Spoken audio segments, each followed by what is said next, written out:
what it's measuring actually on the graph on the left side is what is worth paying more for, and then on the bottom is level of importance. And so the very top right is efficiency. The term client is king, you don't hear that much anymore. And I think why don't you hear that much anymore is because of how people are negative. About 20% of people will leave after one bad experience, and that jumps up to about 60% after multiple bad experiences. Yeah. And so, we believe in second chances. we believe in second chances. Yeah. But after the second one, we're done. Yeah.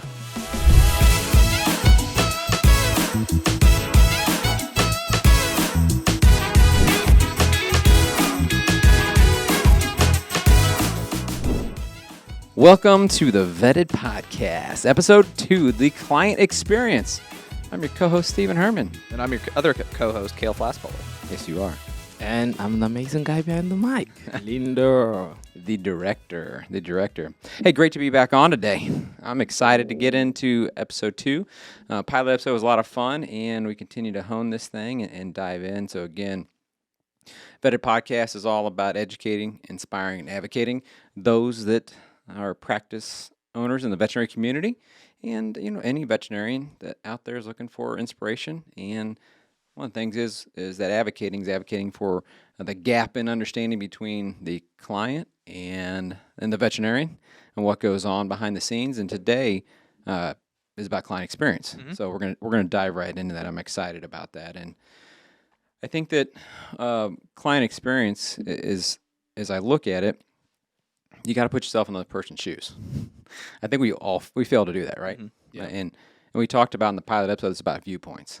So client experience is big about viewpoints. So we'll dive in and talk about that, and we'll talk about mapping the client journey. Something we do for our clients at Pro Partners in the veterinary business strategy side of our firm this month that we're doing. So hey, thought we'd jump into that topic for those at large so they can hear how we see things from our viewpoint. So, Kale, what about this episode's got you excited? I'm excited to go through what I've been talking about all month with my clients, going through the good materials that Lauren's put together to help walk us through the client experience. And I've left every meeting this month with saying something to the effect of, just go sit in your waiting room. Yeah. Like, when was the last time you sat down in your waiting room and looked around and took in all the different aspects of everything that's going on? And I think, every business can do that. We can do that. Our clients can do that. But I think it is important to, like you just said, put yourself in the client's shoes occasionally. Yeah. And bring yourself out of the business owner role and actually analyze what is it that the client's seeing and experiencing when they come and visit your place of business. Well, I think that the term client is king, you don't hear that much anymore. And I think why don't you hear that much anymore is because of how people are negative. And I think there's a fine line of client is king as long as they're respectful, ethical, and all those things. So I think that's where we can also talk about to go, yeah, the client is king. But Are they a good fit? Are they a good fit for your practice? Are we a good fit to work together? Yeah, absolutely. But that's what you got to remember at the end of the day, because client experience matters. Because what you are working on doing is creating a relationship. And in a relationship, the most important part is loyalty, and loyalty is earned. It's not given. And so how do you get that loyalty is what I want to talk about today. And Lindo, you dug up some great stats we're going to look at from PricewaterhouseCoopers that did some good surveys. We're going to dive into that today that probably shows some things that maybe you're like, or or like, oh, yeah, that makes sense. But to reiterate that. So it's client experience, there's nothing secret about it. No. I mean, it's just being caring, being empathetic, and putting yourself in that person's shoes. And if you've got, what's neat about it, if you get that client experience right, get that relationship right, when someone does come in with, maybe a bad attitude, maybe why. Maybe something happened in their life that you don't just judge right away. Yeah, you're definitely right. But before we even get too deep, I just have a question for you guys, actually. Yeah. You guys, you do have pets, both of you, right? Yeah. And I just want to ask about your recent client. I think you once told us a story, and I think 2 days ago you told me a story about taking your pet to the vet. But I just want to know, especially, I'll start with you, Kale. What's the most, in terms of your client experience, for the past month, or like your recent client experience? What's the good client experience that you've experienced so far? Oh gosh, it's making you feel special in a way. Does that make sense? Yeah. Yeah. So I took my cat in yesterday, and her name is Snowball. I don't call her Snowball, but she's Snow White. And all the people at the front desk, I brought her in a carry, of course, and all the people in the front desk, they were like, I get really excited when a Snowball is on the schedule, and can I see Snowball or whatever? There wasn't anybody else hanging out in the waiting room, so I just got her out and I handed them back there, and they passed her around, and they may do that to everybody, Yeah. but it made me feel. When I left, I was smiling. Yeah. And so, I think that's an important part of that, aside from the good care that I received. Yeah. But, just What about the you? intangibles. What about you, Steve? Well, yeah, it's kind of funny. I'm a drop-off guy. In a hurry, I got my, Winnie, our Labradoodle. She just had to go in because she needed her anal glands expressed, and she was in some discomfort. But I have 3 kids, and 2 of them drive, so they get dropped off. But the good thing is that, but I've got that relationship with my veterinarian that I'm comfortable doing that. That I know that they're going to take good care of her, and I think that's what I think my client experience goes real far back, because it's going from where I grew up, Lake of the Ozarks, the veterinarian down there. I think I said last time, it had since a kid, and then you move and you're like, oh my God, what do I do? And I'd been around. There have been a few clinics I'd been through here in Columbia that I didn't fit. Mm-hmm. And I'm in this industry. Even Right. in the industry, it's tough to find that fit. So you just know. You do. You just absolutely know. know when you walk in the door. So let's start this off by like the same way we've been starting off client meetings this month. And so tell me about a good experience you had at any brand. Yeah. And why was that the best experience? And I know you talked about Osprey bags, but Yeah, Osprey bags is great. Great example. Actually, Laura and I got married. Of course, you get luggage, and you get married, and thought we had the right luggage, and we did it, and did some research, and found Osprey probably 20 years ago. And we still have that same luggage. So what's amazing, what drew me to it, one was the quality of it, but also the fact that they have a lifetime guarantee. Mm-hmm. And I was able to put that to use. And a lifetime guarantee is like literally anything happens to it, send it in, we send you a new one. Yeah. And I've actually sent them an old bag, and they don't make that anymore. They sent me a brand new model. Mm-hmm. But that was 3 years ago, riding to work on my bike. Yep. And I had the right of way, but the driver of the vehicle decided to make a right turn from the left lane onto Providence while I was going down Stewart, and we met. You met. We met. You became acquainted. We became acquainted. Luckily, I didn't have, I don't know, maybe I had an injury or two, but I didn't feel it. But had my backpack on and slid down the road. And How far did you slide down the road?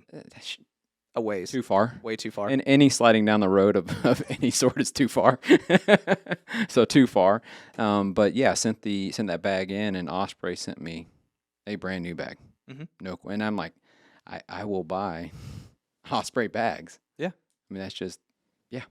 Yeah. No brainer. So, and that's the biggest one there that comes to me. But that's like a brand. But there's also client experiences, or customer service experience too, right? There's different kinds of things, and you think about restaurants that you go to, and I think I asked you that. It's like I can remember Lauren and I went to Del Posto 10 years ago in New York City, had a great experience, and a few of those restaurants I have great experience remember the name at. And I asked you, I was like, what restaurants do you remember the name of that aren't local? That aren't local. That you don't eat at regularly. Yeah. Gun Barrel Saloon in Jackson Hole, Wyoming. It's just the unique food that was really good, and I remember it for that. Yeah. And maybe it isn't as good as I remember, but I do remember that restaurant. I recommend it to this day. The experience. It was an experience. Yeah, you remember the experience about it, so that's what matters. I think we talked about that last time. Was that the same restaurant, 2 different waiters, waitresses, servers, right?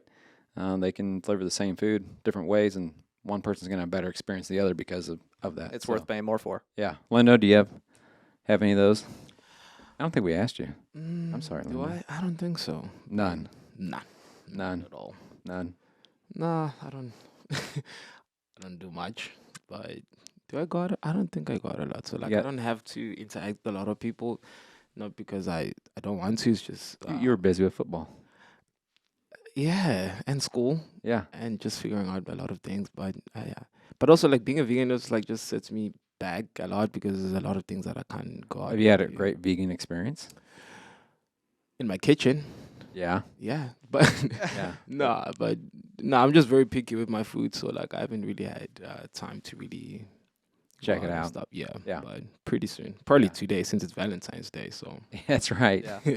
yeah, Well, why we ask those questions because you've got to have that feeling, Mhm. right? You got to do that in your practice. You've got to get that feeling, and so one of the ways to get that feeling is to think about the great experience. I know one of our clients is a Dis nerd, loves Walt Disney, and there's a reason they do an unbelievable job on their experience down there. How do they get people to keep coming back and spending that kind of money?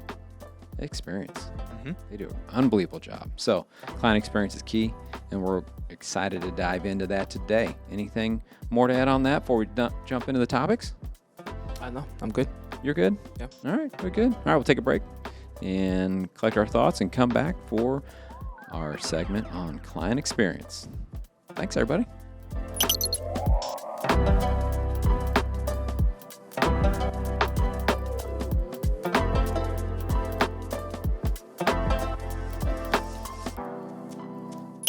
All right, everybody, welcome back to looking at consumers versus executives on a survey. And hey, no shocker here, they're different. Yeah, they're not. They don't align at all. What's in an executive's mind is not what's in the consumer's mind, and I mean that makes a lot of sense because that executive is not down on the floor doing their thing, and that's why I think it's so important that you have to get in the client's shoes, and they're looking at it from the executive's shoes, not the client's shoes, and this shows it. It's Kale, it's interesting. We were going through this trying to break it down. So this is a 2022 survey. PricewaterhouseCoopers. There are 410 executives on here, and there are 3,378 customers on here. And so these are U.S. Based. So the question is where is loyalty one? Like where's the one at in the process? And right at the top, an executive would think I give great customer service. They're good, right? You can cover up some of the Cover it some of up. the lesser quality things by having great customer service, and that's not true. 11%. Yeah. I mean that's what the consumer says. So big difference. But then it gets into the use of product or service and like the quality. Executives about the same as customer service, but customers say 46%. I think that speaks a ton. It's interesting, and you're looking at the product or service, right? Like a product like a BMW, or service like a haircut. And I think you mentioned that, like here in town, there's this isn't customer service; it's the what you receive as the service, right? An oil change or something. Yeah. That's what matters. It Come absolutely. out with a haircut that I'm happy with, Mhm. price I like, in and out, I'm good. Absolutely. Right? That's what you're looking for Mm-hmm. in that. And so, that speaks a ton to that. And then during in-person experience, I mean, it's interesting. The product or service, and I think I really agree with that because as I've been breaking that down, I think about doctors, human doctors, veterinarians. You think about it and you're like, I will take my animal to the best medicine I can receive for that. And if that means I got to wait a little longer and the doctor's an asshole, but I know they're the best, I'm going there. Right. You'd be an asshole to me, but if my animal gets the best care possible, Yeah, that's what you're going to go for. you're going to go for. Now, you want both. You want to be treated that way. But I think that's what that speaks to. Would you agree with that? What that's saying? It's like I will. It's a Seinfeld episode. Do you know the No Soup for You? Do you guys know that one? There'll be some listeners that know that. There's this soup kitchen that literally the guy just comes in and everybody wants this guy's soup and he's real short on what he says and everything. And he's like, "Just next." And they're like, "Here's your soup." And then someone pisses him off and he goes, "No soup for you." Just yells at him like Kramer or something. Gets yelled at on Seinfeld. So I think that's what it speaks to. So what are your takeaways on what What should a veterinarian take away from this? I think the thing to look at, and we've always talked about this. The next graphic shows it relatively well, but we get a lot of complaints about pricing. Mm-hmm. Not complaints necessarily, but it's pushback. Is what should I charge here? Why should I charge this? Right. And what that shows, what this tells me, is that almost half of consumers surveyed in this are Mhm. looking at quality before they're looking at price. Yeah. And so if you Price isn't up there. price is not up there at all, actually. Mm. And if you look at the next graphic, only 17% of people said they left a particular company solely because the price went up. Right. And it just shows that your good customer base that you want to serve Mhm. is probably going to stick with you if you build the client experience the way that you want it Yeah. to be. Yeah. And so I've said this before in a way. This might be a good way to look at it, is if you picture your ideal client, and everybody can picture that person, Mm-hmm. build the experience to wow that person. Right. And if there's going to be 10 or 15% of the people that come in your door that don't like that experience. Yeah. But they'll weed themselves out, right? Build the experience for the person that you want to come in the practice and have a great experience, and you want them to be a repeat customer, and they'll come back. It's Coke and Pepsi. Mhm. It's BMW, Mercedes. It's Ford and Chevy. They're both all nice stuff. I mean, it's all They're all great. But they built that experience. Someone likes this aspect of a car versus that, but they both do the same thing. They both get you from A to B. Yeah. Yeah. But they have stuck with Chevy's like a rock, right? Ford built Ford tough. Yeah. I mean, it's like same kind of stuff, but just different mottos, Mhm. and it works. So yeah, that tells you right now. I think we're client experience setting up the year, thinking about that makes a big, is going to start people off the right way. And so having a bad experience with products and services. So 37% is why people leave. Bad experience with customer service, which is kind of interesting because it's like that's not what gains you loyalty, but that's what will get you kicked. That's what will lose you a client, right? So, and the other side, it was like customer service. Yeah, that's not gonna gain me loyalty, and I think that's probably with Osprey. It was I went to them. Loyalty got me the product. It was like, yeah, it wasn't the customer service. I didn't even think about. It was that. Yeah. But the customer service is probably decent. It is, yeah, because they took care of me. Mhm. I emailed them, said, hey, here's what happened. They go, here's the shipping address, send it to us. We'll get you a new one. Mhm. So, yeah, it ended up being there. If they would have been like, never got back with me or anything, I'd probably been like, I'm never buying one of those again. Yeah. So, that speaks true, and hope the veterinarians out there listening and the clients that go to veterinarians listening agree with that. So, you move on there, Lindo. We've got, coming up on the next slide. Get to that there. So this was, and as we're looking at here in this room, hopefully we have the technology to put it up beside where the viewer can see this. And if you're listening on the podcast, be able to go to youtube.com to the Vetted Podcast to see these slides. So this is a level of importance of customer experience. So the first couple slides are more on loyalty, right? And this is about the customer experience. So looking just at that, which we see as one of the top things that can lose you a customer. So we've done the loyalty stuff, right? Now, what keeps a client happy? And at the top is efficiency. Mhm. And I think in today's world, that's what people want. Yeah, and what it's measuring actually on the graph on the left side is what is worth paying more for, Mm-hmm. and then on the bottom is level of importance. And Yeah. so the very top right is efficiency. I'll pay more for that. I'll pay more for that. Yeah. And especially if there's a good experience that comes with it. Yeah. And so, and efficiency and convenience also overlap too. Kind of little bit. A little the same, right? They're kind of the same thing. Yeah. But I think it is important that you have an efficient experience that is also very convenient for the person to Is convenience probably a little bit like, is location up here? I don't see there's not location, but I consider that location like proximity to me. How do I get there? and convenience might be in the eye of the beholder too. What is convenient for that person? Yeah. You like to drop your dogs off. Yeah. And I don't, I guess, mind dropping my dogs off, but I'd like to have an appointment slot that kind of matches my work schedule too. So, Yeah. There's different levels of measuring convenience. Yeah, absolutely. Friendly service, knowledgeable service. Obviously, that you smile on, Mhm. right, and get that going, and then easy payment. And then they go down from there. But what's interesting is that right in the middle is that loyalty program, and we get people asking us about, veterinarians ask about, do I need a loyalty program in the veterinary space? And I think this tells you no, you don't need one. No. But because you don't. Nothing wrong if you want one. Yeah, but it's not the customer, the client's telling you, I'm not too worried about that. It's those top 4 or 5 bubbles there matter. Yeah, that top cluster, absolutely. An easy payment really probably isn't something that they struggle with. Maybe it is, whether you do it in the exam room or you do it up front. And I've got a dog that doesn't want to hang out in the waiting room with other dogs while I'm paying. Yeah. So maybe if you're looking at it from that perspective, but if you're looking at it cash, credit card, which we'll talk about that when we talk about going through the client experience. So those are good. Lindo, what we got coming up next?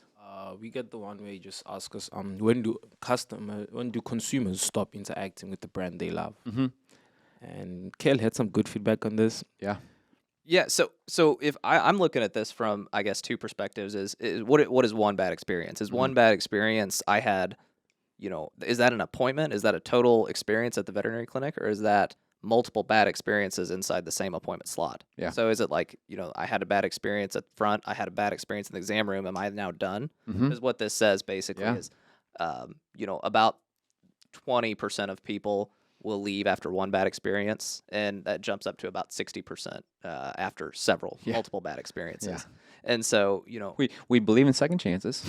we believe in second chances. Yeah. But after the second one, we're done. Yeah. That's exactly what it's saying, and I think that why it's so important to see these numbers is this backs up why we need to talk about client experience, for sure. So, well, good. I think that those are the end of the surveys, right? That we got pulled up numbers. Yeah. I got one more. I apologize. I got one more, which is the all countries on the getting into automation. Now, one thing to caveat on this is a 2017-18 survey.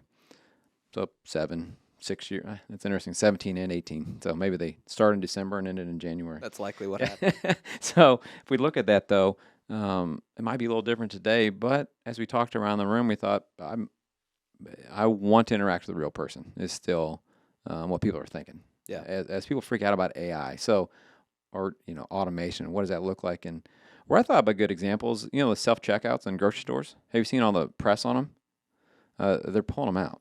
Are they really? Yeah. A lot of stores are pulling them out because, and I've got experience with the self-checkouts. We put a self-checkout in our stores in the early 2000s. We're one of the first adopters of it. And what it was for really wasn't as so much as the efficiency to say you can check out quicker. It was just something new technology, right, to look at. But I don't know that it really ever sped things up. You needed to know what you're doing. It took a small segment of your customers and put them in that spot. But one thing we would hear, people that were in the check stands were like, oh, you're just trying to fire that checker, right? So you have this negative press coming in. I think that, 20 years ago to today, people want to react with a real person. And I do find myself going to the check stand still because I do if I have more than like 5 things. Yeah. If I have a few things, I'll just check out myself. But if I have a bunch of stuff, I'll definitely, if there's not a terribly long line with somebody, I'll go through the check stand. Well, it's inconvenient. That one says that other thing about service, I want convenience. Yeah. And so convenience is looking at, and Kale, you said it, it's like that technology hasn't made it necessarily more convenient. It might make it harder. Yeah. At a veterinary clinic, I absolutely do not want to do anything but call somebody. Yeah. I want to call in. I want to make my appointment. You don't want to get on an app. I don't want to get on an app. I don't want to log into anything. Yeah. That's just me. Yeah. I realize I act like I'm 60 years old. I hear you. I don't want any of the technology stuff. I still value the human interaction and experience. Yeah. No, I think it makes sense because sometimes when you go on the schedule, they're like, we'll get back with you and let you know if that calendar spot's good. And you're like, what's the point of this? Yeah. So, those are good stats. Lindo, anything you'd add on that? Yeah, it is like a very fascinating thing, especially in the world of technology that we live in right now. But I also feel like the personal touch gives you more of a direction, and it gives you more of a certainty that, okay, this person cares about, especially like, for example, with animal care and stuff, like this person, okay, cares about my animal. They're going to give them the care that they need. But if you're going to tell me to sign a survey or upload something before I even do my or like the checkup, then it feels like how many people are you going to really go through first before you actually take care of my animal. So if a person gives me that assurance and I'm talking to them person to person, then it gives me like, okay, this is a loyal clinic that I took my person to, like my pet to. And yeah, I think it's very important that human interaction stays. You Stays just at want to the be top. reassured that you're going to get taken care of. That's all Yeah. somebody has to tell me is we're going to get you taken care of. It's like imagine you going to the doctor and the doctor says before you die or something, just fill up this survey. Like no, like you get what I'm saying? You went right to death. I'm just saying. Yeah, that's very, very extreme. I'm not filling anything out if I get told I'm about to die. Like, No, but I'm I just don't saying, care. it's like I don't want to. I'm about to die. If I don't fill this out, I don't care. Will this save my life? No? Okay, you keep it. But it's just an example that I'm just using. But No, absolutely. yeah, so Well, it's interesting with automation. It's you hear about machine learning and all those things that go on, but I think in the veterinary space, it's going to be really hard to automate that space. So it's a good space to be. So no, thanks for Lindo for bringing up these surveys, these slides, because PricewaterhouseCoopers is a big firm that's got reliable data. That's what we're going to look at too when saying what do we bring up. We're not just going to bring up something that doesn't have the the power behind it. That's why we call it vetted also. It's not only vet education, it's about vetting the information you're getting, especially in today's world. Because there's good information out there, but there's a whole lot of crap out there too. Let's try to make sure we got good information coming in. So cool. Hey, let's take a break from the survey here. Get ourselves ready for talking about. I pointed at you. You weren't like it's I the wasn't arrival right. and check-in experience. the arrival and check-in There experience. you go. Perfect.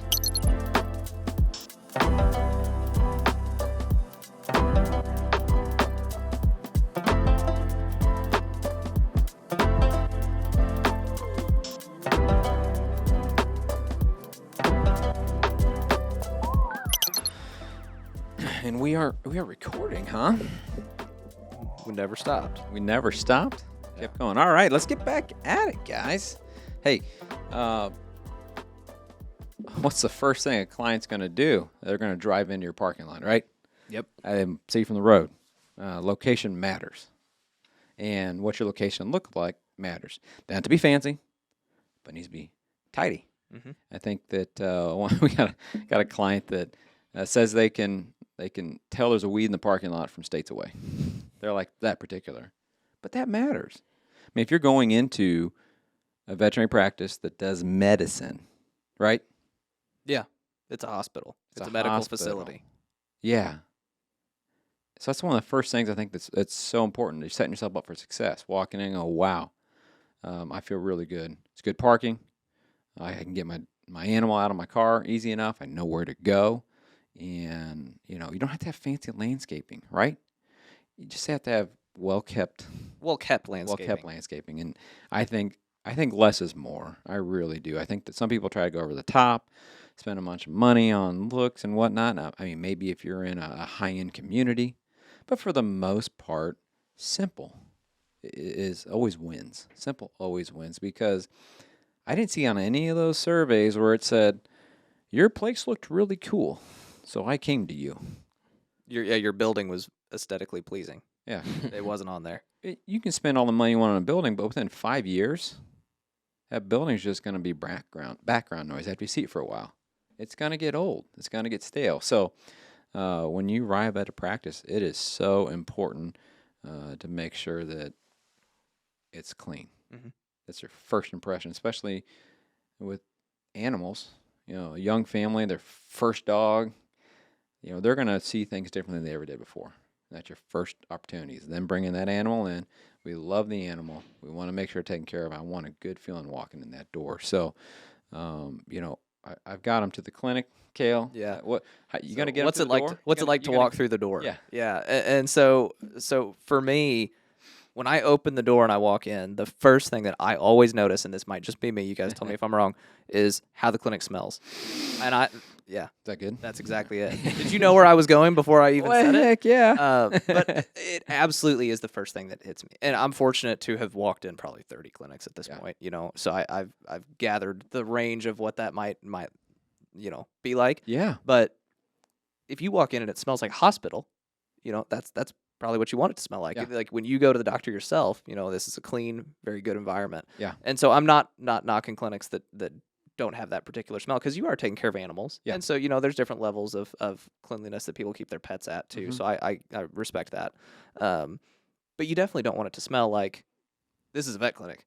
Like that's like when it hits you. And I think a lot of folks probably know what I'm talking about when they say it. And so that, for me, when I walk in somewhere, is one of the first things that I notice, and it sets the stage probably for the rest of the experience. Yeah, no, you don't want it to smell like pee. No, That's you what you're definitely saying. Just say it. pretty much. That's what I'm saying. And so the next thing that I do is as you're walking up to the front desk at that point, is, are they on the phone? Which is fine if they are, but acknowledge me. At least say, hey, come over here, or gesture to me. Yeah. And fortunately, I've almost always had great customer experience there. But hey, come over here, I'll get you taken care of. But the one thing is that I always say, and I just me being personable, how's your day going? Yeah. And I ask that question, and I've had people say before, I'm having a terrible day. Like, and I'm really sorry about that. And so I'm like, oh, what's going on? And there's just this place a shit show. And like, don't tell me that as the customer. Don't say that. Yeah. That's a conversation I've had before at clinics. And so, it's like, be pleasant. Yeah. Maybe shield maybe it is a shit show that morning, because every business is like that sometimes. Sure. It happens. Yeah. But maybe shield the customers from that. We're not in that circle of trust yet. Yeah, we're not in the circle of trust at that point. And so a lot of your, it's an impression at that point, especially if it is your first visit. That's not what I want you to tell me. Yeah. Like when I'm about to take my dog in, let you do surgery on it or something like that. That's not what I want you to tell me. Yeah. So, it's definitely a filter on what is said and what that conversation looks like. But, smile. Yeah. Smile. That's what it is. It's amazing how smile can it's hard to be nasty when you have a smile on. It is. It's real hard. It is. It Yeah. absolutely is. So, for me, that's what it is. Lighting, I don't want it to be dark. Yeah. And I don't know why that's important to me, but that is really important to me. Is it well lit? Yeah. I don't want it to look like my lamp in the living room at night or something like that in the clinic. So, But that gives you that sanitary feel, like It it's a does. sanitary space when it's lit well. Yeah. Absolutely. And Yeah. so there's a lot of different things that folks can do to make that initial experience Yeah. really, really positive for folks. And so, whatever that looks like for you, and of course, make it personal. Yeah. Your staff probably likes it a certain way. Maybe you burn candles. I don't know. I've seen people, have candles that are specifically for animals, and sell those at the front desk too. Yeah. So there's a lot of different ways that you can make it really, really, a really, really positive experience. And so even if it, have soda in the fridge. Would you like a soda? Would you like a bottle of water? While you wait, something like that. So Yeah, I think it's what you're getting into. So you've had that. Okay, we got them in the parking lot. Yep. Parking lot's good. Yep. Got them through the front door. People are smiling. They got me checked in. So what am I doing next? that you're gonna actually be sitting in the waiting room for a minute. Yeah. Right. Yeah. So what is it when you're? I mean, of course, if you're a drop off person, maybe I have to talk about sitting in the waiting room. The first thing that I start to look at when I'm actually sitting down, and this is just me being like nosy and coming from a slight construction background, is the tile in the middle of the floor broken? Is the piece of trim on the wall, Yeah. nailed in all the way? Yeah. Is the So you're saying you got time to observe now. I've got time to observe what's going on in this Yeah. in this facility, Yeah. and so is it clean? Yeah. And not just the main part of the floor. Like, is it clean under the chair Yeah. that I'm sitting in? Is the chair itself? Did the previous owner let their pet sit in the chair with them, and now there's hair everywhere, which is fine, if that's what you want to do. But just make sure that the environment is clean. That I think is very important, because Yeah. if I'm just walking in right into an exam room, I'm not going to have time to notice any of those things. But if I'm going to have time to sit there and actually observe what's going on, then the conversations that those people are having amongst themselves, Yeah. maybe they're towards the back, but I can still hear what they're saying. And, you want to limit that too, because sometimes you may not want people to hear what's going on with such and such as animal, or maybe there's a serious conversation that could be worrisome Yeah. for somebody. Yeah. So, there's a lot of things that go into sitting in the waiting room. And that's why I tell everybody, when was the last time you sat in there for Yeah. any length of time? Yeah. Just go there, sit down 5 minutes before everybody. Go in 5 minutes early or 10 minutes early one morning. Just sit there and look around and observe. Yeah. And just see what you see and what you come up with. Yeah. And, you'll probably find an answer that you may not want. But, Or you may, though, also find your team's doing their best job because you're sitting in the waiting room, and then you can say, hey, you did exactly what needs to happen. Yep. Great job. Keep that up. Mm-hmm. Right. So, I mean, either way, right, you might be able to also do this. That sometimes it doesn't happen. It's like you're not only in there to observe for I really want to be there to observe what's going right. Absolutely. Right? There's both sides. Yeah. Yeah. So that's a big deal, putting yourself in the shoes. So parking lot, check in, sat down. Now, hey, am I getting to the exam on time? Or and most likely, if your animal's having surgery, you probably are doing drop off, right? Right. Drop off. We've already scheduled this. It's a routine kind of thing. So not getting into emergencies here or anything. That's a whole nother discussion. Really, the regular exams and scheduled surgeries. But yeah, once you're in the exam room, hopefully it's on time. Close enough. I think the advocacy gap is that clinics do their best to have blocked out time for urgent drop-offs, pets that are regular clients, or pets of regular clients that come in that need something done. So there can be that in there. Question is was that communicated to me? Mm-hmm. I think that's the thing to go is that, doc so-and-so is 15 minutes behind today. We had a couple complications. It's all about communication. If I'm communicated to that way, that's okay. Yeah, absolutely. okay. She had a complication surgery this morning. We're so sorry. But Yeah. it's going to be about 10 minutes. Is that okay with you? Yep. And they're going to say yes. Yeah. And the other thing is too is that I look back to the surveys we went over, and it was about convenience, customer service, all those kinds of things. And the one thing it said about retention of clients, or people leaving, right, is too bad experiences. Mm-hmm. And so it's also like, if I get that trust with that, it probably is going that way. But that happens every time, though. You come in, you're going to start to doubt that that's what's really going on in that practice. So you can't get away with that excuse. It better be genuine, right? It better be genuine. So that's important. I think that the question is in the exam room is about getting the information, outright, like what's going on, what's happening, how's that. I think veterinary practices can use technicians a lot better and use them in the way that they come in, like in human medicine, where the nurse comes in, does a lot of collecting information, intake, explaining what's going on, so the doctor can come in and do their job. So I'm always curious to see what that looks like. Technology integration in that exam room. I think there's a lot that can be done there. I think that it was interesting. The menu boards in the delis and restaurants and everything now that are quick serve are all digital. Mm-hmm. And I always will date myself, but like 20 years ago, they were all printed off, right? And every time you change your menu, it's kind of expensive. And as these LED and LCD TVs were coming out, I was like, that'd be a great idea to have that. Yeah. Have that put in that way. And I think that there's a way to disseminate information to that client in that space. Mm-hmm. And we've got some great ideas we're thinking about behind the scenes you've got everybody's information. You should know what's going on, what they're there for. There's no reason you can't have it set up and rolling. Mm-hmm. So, how are they integrating technology, and how are they at the end of the day, going in there and getting you just feeling right about your animal, feeling comfortable that, hey, over the next 12 months, this is what needs to happen. Not I'm not waiting for reminders, or am I getting the right reminders? It's like really coming out with an action plan. I think that's what as you transition that, Kale, what's that look like on getting that right action plan? One thing before we jump there that I want to say is, in the exam room, and this sounds really, really minuscule, introduce yourself. And I've actually had folks come and not introduce them, which especially the doctor. Yeah. Because I don't want to be sitting in there with somebody that's giving my animal shots, and I'm not even 100% sure that they're a doctor. Who they are. Who yeah. So it's a very subtle thing that I've noticed over the, hey, I'm doctor. If I've never met you before, right. Hey, I'm Dr. So and so. I'll be taking care of you today. And tech the same way, or whoever's going to come in with you. It's like, my name's such and such, and I'm going to be taking care of you today. Yeah, that makes sense. I think that's really important. The first interaction, the first thing you say is very important. So, yeah.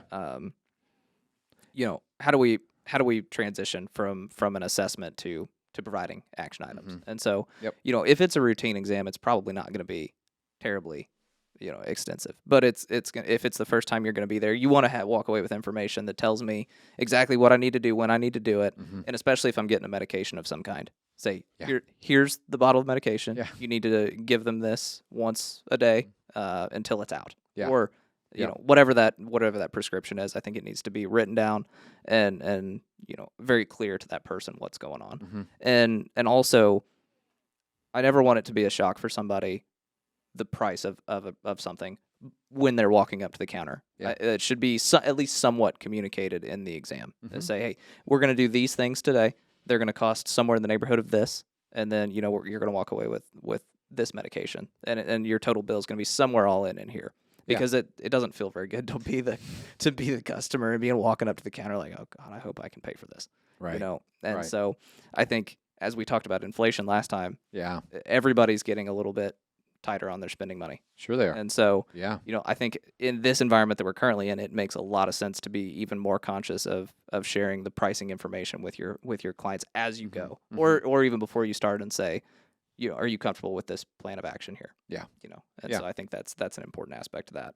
And give them best medicine too, right? Absolutely. Do not make a judgment to go that, Kale's in here. I'm not sure if he can afford this or not.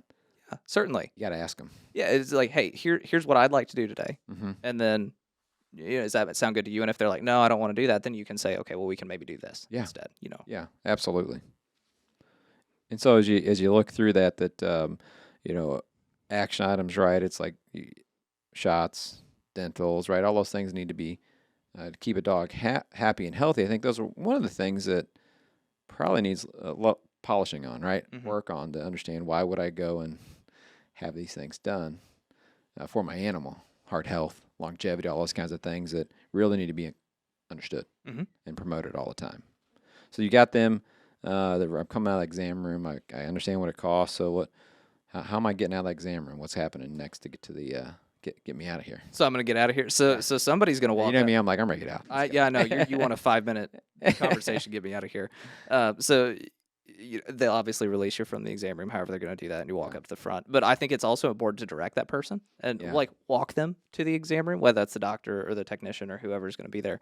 Just walk up to the front with them, because sometimes it's like, am I supposed to sit down and wait to be called on? Like, what is your expectation of me? Yeah. So if you walk up with them and say, such and such is going to take care of you today, we need to do X, Y, and Z here, and just make sure that information is properly relayed, which, if you're using a digital system, maybe they already know likely what's going to happen. Be. But is there another follow-up that we need to do? We need to schedule that. So I think it's important to do those things, but it's also important to, if you're only going to see me once a year, I want to book next year. Not maybe as the consumer, but as the business owner. Yeah. I want to always be forward booking that. Yeah. And even if people tell me, they're going to keep it, which maybe they're not, and that's fine. But at least it gives you the reason to call that person. Yeah, forward booking. You've got an appointment coming up here in a week. Yeah. No, we haven't seen you in a while. Just want a reminder. And if they say, okay, great, maybe they're keeping their calendar well. But if they're not, you still have a touch point with that person. Yeah. Right. And you get them back in the door. And so it gives you the other opportunity to check on other pets too. And that's a point we haven't made yet. Is I have multiple pets. Yeah. And so, are you asking me about Callie and Milo and all and those things? How are those animals doing? Because a lot of times people don't ask, and if you ask me right there, I might say, yeah, let's schedule something for that too. Yep. And so there's extra revenue coming in the door, and so that just comes back to training. Yeah. No, absolutely. And I think as we talk about the importance of all these things, you got to get it right at every step. But if you get it right at every step before that last step, and that last step fails, that's the last thing you're going to think about. I think that I remember that in the grocery store, that you could get that cart, all the right groceries in there. They've been happy and walked there. I've been asking them how they're doing. You find everything all right, taking great care of them. But they have a bad experience at the checkout. They're walking out the door with a bad experience. So I don't want to say it's the most important part of the process, but it's pretty damn important. It's when money leaves somebody's bank account. Yeah. Yeah, and they left feeling, how do they leave feeling? They leave feeling good about that? Yeah. And so I think that's a real important part. So, as we go, go through that checkout, I think what's tough about it too with what's unique in the veterinary space is that where you check in is where you check out.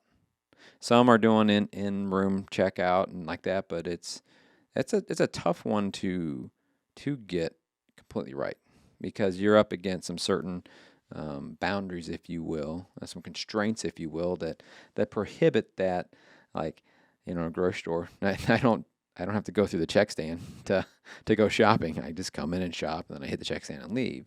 So as you're coming out of the exam room, it's probably really good, like you said, depending on what's going on, to have someone with you, because if there's some special case going on or something, you might need to be with them until they're seen, even right by that checkout, or get them in up there. So a lot goes on with that, and I think that you mentioned it though. You walk up there sometimes too, and they're like, "That'll be $200," and maybe you remember what they said in the exam room if they told you, but maybe they don't, and you're like, "What's in that $200?" Mm-hmm. Tell them again. Yeah, you got a nail trim, you got an exam, you got vaccines, and you're going home with preventatives, right? Those things. How many times do we go in there like, you had an exam, and like, no, I had a nail trim and vaccines too, right? So one of the biggest things too, not only is that checkout so important for the client to be happy about what's going on, it's really important for actually the practice not to have missed charges. Because IDEXX did a study on missed charges, and they believe that about 30% of your shrinkage, lossage, and all that kind of stuff is from not getting the charges on the invoice right. And that happens. It happens because they're in a hurry and they're doing those things. So I think that as a safeguard, as you repeat things back, most of your clients can be honest, and they're gonna be like, "Hey, wait a minute, no, because I've experienced it where I've had dental, and they're like, dental $200. Like, wait a minute, they had blood work, had all these other things too. I'm like, that's because you know what it might cost. Yeah, I know what it might cost, but they didn't say. They just said a price. Yeah, but if they would have said, "Hey, we did dental today, and here you go," like, well, but you had blood work and all those kinds of things. So it's almost like if I think about it from the exam room, not only having it digitally set up front, but man, how could you have a checklist that's like, here's what you had, take this up front too, and that way that person up front could, you realize what you're doing is you're getting accurate pricing. It comes back to delegation in a way too, is because it's the doctor saying things, it's the technician saying things, and then it has to be communicated effectively to the person that's going to ring you up. Yep. And so I think a lot of times in the shrinkage that you mentioned is probably solely just somebody thinks somebody else took care of it. Right. And it's an accident on everybody's part. Yeah. And so Assuming. Yeah. You know what they say about assuming? Yes, I do. It has made an ass out of me before. But it really just comes back to, you fall to the level of your systems. Yeah. And so yeah, that's one of the pieces where I think a lot of that potential revenue gets missed. You can have a great clinic the whole time, all those other things, but if you miss a charge on one bill every day, that's a lot of money. It's a lot. It adds up real quick. And at the end of the day, I know the client, they want to pay for what they're doing. If you got a client that doesn't want to pay for what they're doing, I think it gets back to that. They're probably not the right client for you. And there's enough clients out there, you don't need to worry about bringing that person back in. So, well, I think we've gone through the clinic. We've gotten them in. The parking lots look good. The front end smells good. We got in the exam room a decent time, a good communication. I understand what I'm paying for. Front end, I understand what I'm paying for. I'm leaving happy. Pet's healthy, happy. Or even in the worst case scenario, they're not. I feel like I've got an action plan to get them healthy and understand those things. Because, hey, at the end of the day, too, dogs, sad thing about dogs, they don't have the same lives as we do, right? They are going to pass away, but you're going to probably get another dog. So it's a long-term relationship for sure. So getting the client experience is a big, big deal.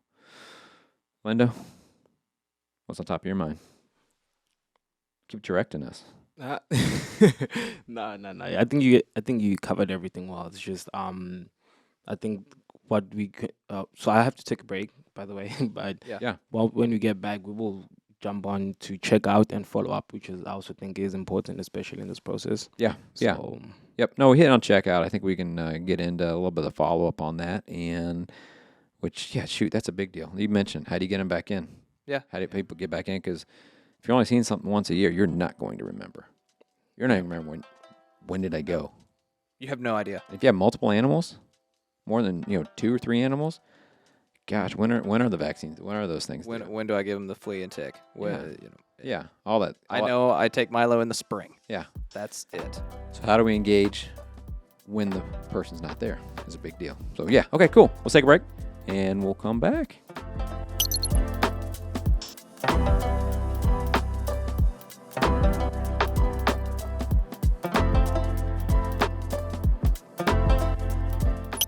All right, Lindo, you ready? Oh yeah. We're back. Oh yes. Back? We're back. We're back. All right. Follow-ups or FUs? FUs. FUs. Those are follow-ups are very important. That's a good one. Yeah. Well, you don't want them to turn into FUs because you didn't. you didn't follow up. Yeah. Yeah. Yeah. So very important, Kale. Yeah. Dive into it, man. Yeah. What are you what are my going to thoughts? recommend? Yeah. You asking me about yeah. my What is the opinions? ideal follow-ups? Well, since I act like I'm 60, 70 years old, I still think the most effective one that I get is a mail 'Kay. certificate, like Yeah. a little postcard thing. Yeah. Not saying the other ones aren't, Mhm. but if you're going to send me one, it needs to be very convenient for me to get a hold of you. Yeah. To a point, because I get enough texts during the day. Yeah. It's just going to flow up to the bottom. Yep. And if it's not perfectly convenient for me to book it in less than a minute or something, or follow up with you in less than a minute, I'm not going to do it. But if you send me the postcard, I can throw it on the table and I can see it every day until I deal with it. Yeah. It's like a painful thing. Yeah. It's like a pain point. Yeah. You can't get rid of it until you do it. And so, I mean, that's for following up with appointments. But what about a procedure or something like that? What do you like? Oh for shoot! I procedure? mean, yeah, I think that what you're saying is there's multiple ways to communicate, Mhm. and you probably should communicate the multiple ways. You probably People, should. right? Card, text, email.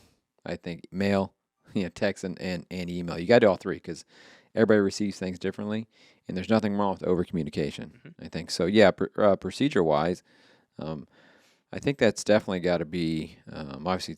If it's time sensitive, you're not going to mail her out about a procedure. Right. Most likely.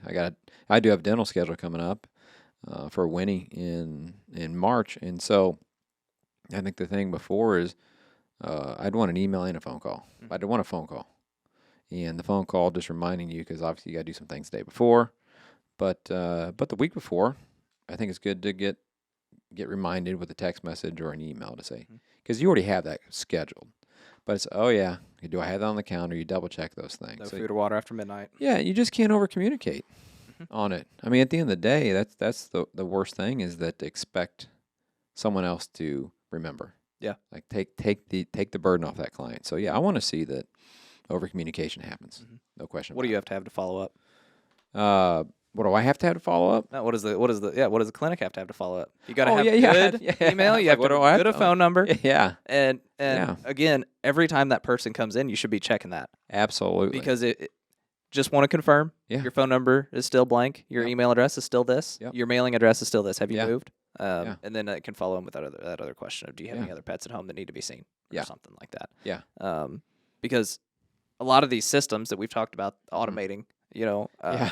have a lot of really cool ways to communicate with people. Mhm. But if 1,000 out of 5,000 emails bounce, Yeah. it's not good. effective, right? Yeah. Because you want to have those only a small percentage of those emails are going to get clicked on. Right. So you want that number to be as big as possible, and you want to when you call somebody, you want to have the right phone number. Yeah. So I think it's important. The quality of your information that you have about your clients is important as well. It is. It is. And, the follow-ups, I think about too, it's keeping the business in your mind, right? So how do you do it? You don't want to, I say over communicate. I don't want that meaning it's like bugging the crap out of somebody. I mean, over communicate by all channels. Like that's over communication, right? It's not that I'm emailing you every damn day. It's that I'm communicating through the multiple channels because everybody receives things differently. In fact, I'm on the pool board and they emailed out for a board meeting and the president texted me and said, I haven't seen your response. I said, well, I don't really check email.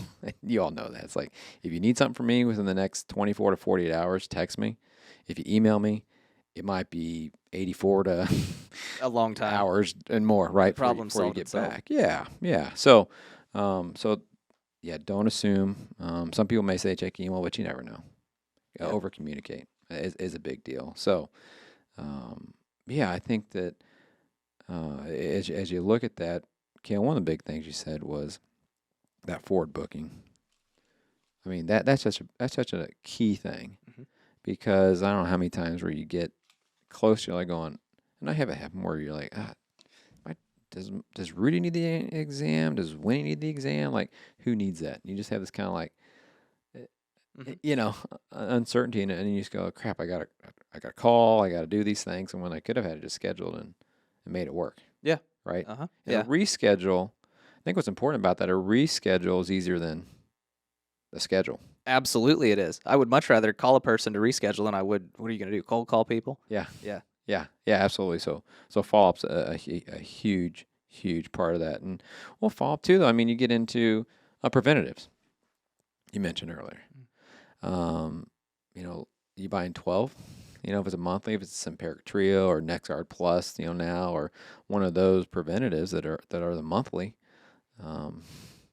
You got to have more. Yeah, and another touch point. We see it too. What's crazy is that people think with the flea and tick, which now heartworm prevention, all that all in one, that's only in the warm weather.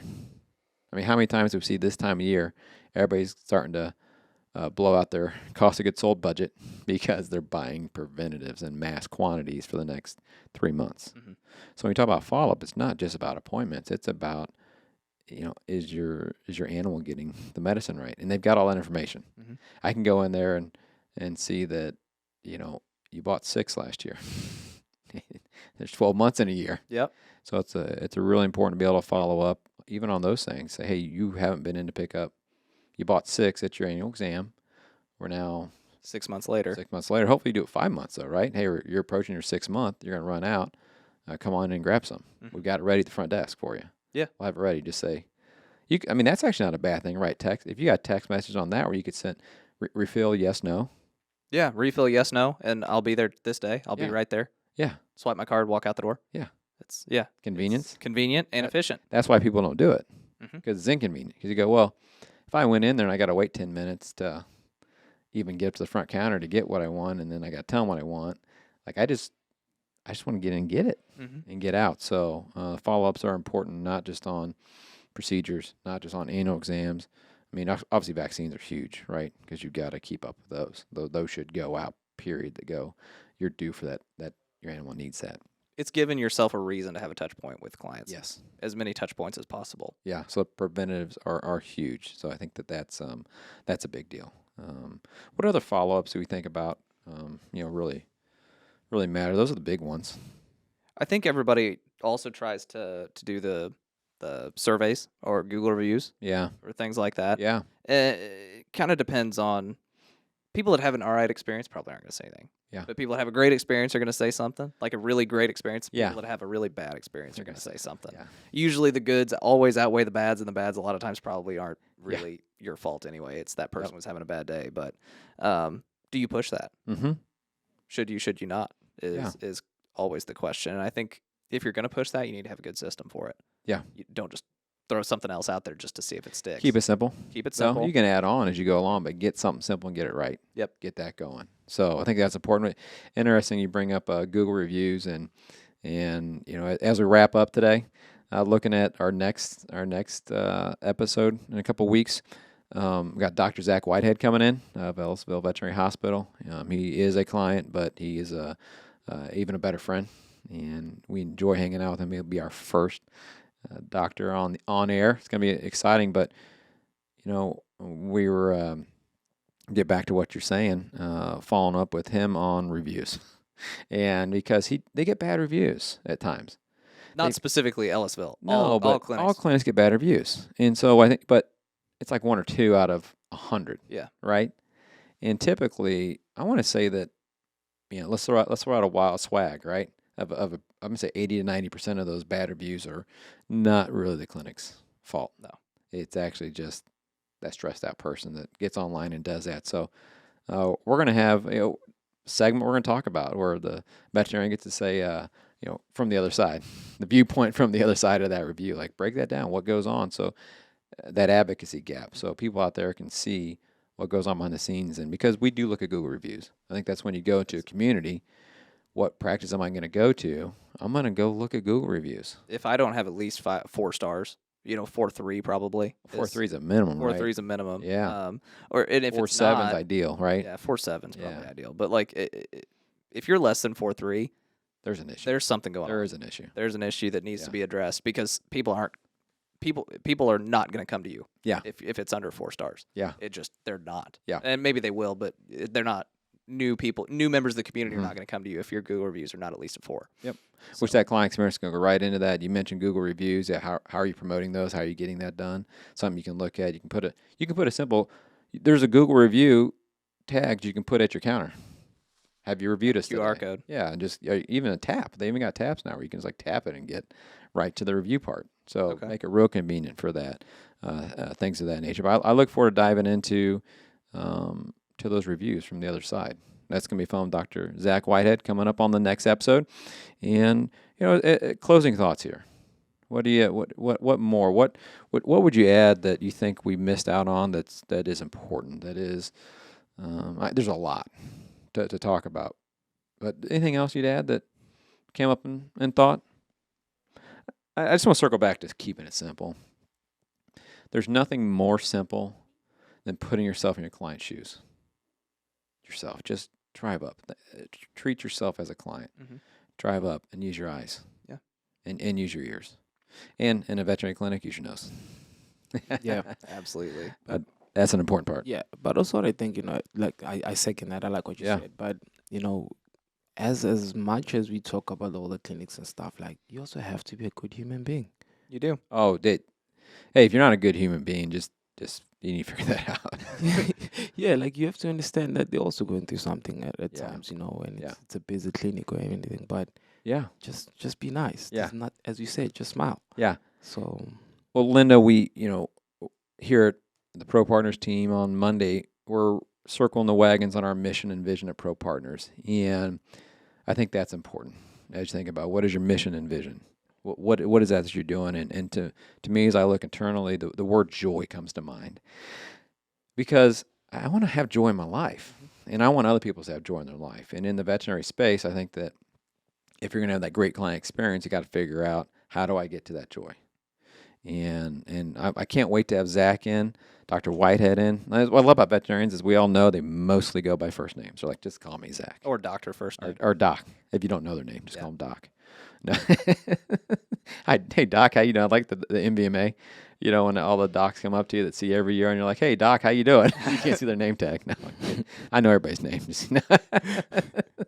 So, yeah, getting him in is going to be good to talk around that joy and have some really good discussions. Absolutely. Very, very excited to have Zach in. Yeah. He's a phenomenal person, and I think offers a lot of great viewpoints for what we're trying to do here. Yeah. His culture is incredible. Yeah. And I think that's part of the reason that their reviews are so phenomenal is because when you walk in, I've been fortunate to be in the back end of their clinic when they're, in full operation. There's music playing. I mean, they're having a ball. Yes. Like, they're excited to be there most of the time, I'm sure. Yeah. Yeah. But it's just it's a cultural thing that also lends to a great client experience because I can walk into, any business, but a veterinary clinic too, and see these people they have a good culture, they don't. Yeah. Right away. It's very obvious. You feel the energy. You either feel, enter or leave when you walk in the front door and you're sitting yourself. Yeah, I mean, if you got Drake playing, I mean, you're having a good time. Yeah. And so you're enjoying it. But one final thing that I thought about was, do your employees have the autonomy to handle situations effectively, right? Yeah. And so a lot of our employees probably have the skill set to handle most anything that comes up, but have we told them? Like, hey, if something comes up and you want to handle it, handle it. I will stand behind what you do. Yep. Especially, the front end gets that a lot with phone calls, negative interactions, whatever. They're kind of the filter for that. And so if you don't trust that person, maybe they shouldn't be in that seat. It's back to what Lindo said. Yeah. Just be good. If you're a good person, you should, as the practice owner, you should be able to go, that's a good person. I trust them to handle it. And I got their back too. Yep. Because sometimes that client is not king. And you need to have the autonomy to say that to them. Like, hey, we're not going to tolerate this behavior. Yep. Here's your file. Support them. support them, and I back you 100%. If you may need to make that choice, make it. Absolutely. So, hey, wrapping up today, fun episode, client experience. Going back to the days of the grocery store, that is what separated us from our competition, because we would go above and beyond for our clients. We would find things that they wanted that no one else could get. They knew us, they knew our team, and it made a difference in staying competitive in a world full of competition, right? So key thing to do is to client experience. Get that right. One of the 4 cornerstones of a successful veterinary practice, and one of the most important cornerstones of the veterinary practice. So, hey, look forward to having Dr. Whitehead on next. And Kale, Lindo, I couldn't have more fun today with you guys. I appreciate you all sitting around here thinking about how we're going to do this, have fun, and to continue to grow it. And thanks to everyone that's listening, watching. Thanks to our team at Pro Partners. And I got to thank my wife, Dr. Lauren Hermann, for all the support and love she gives and all the direction. Thanks so much, guys. Have a good one. Till next time. Peace and blessings. Bye. Thank you, everybody.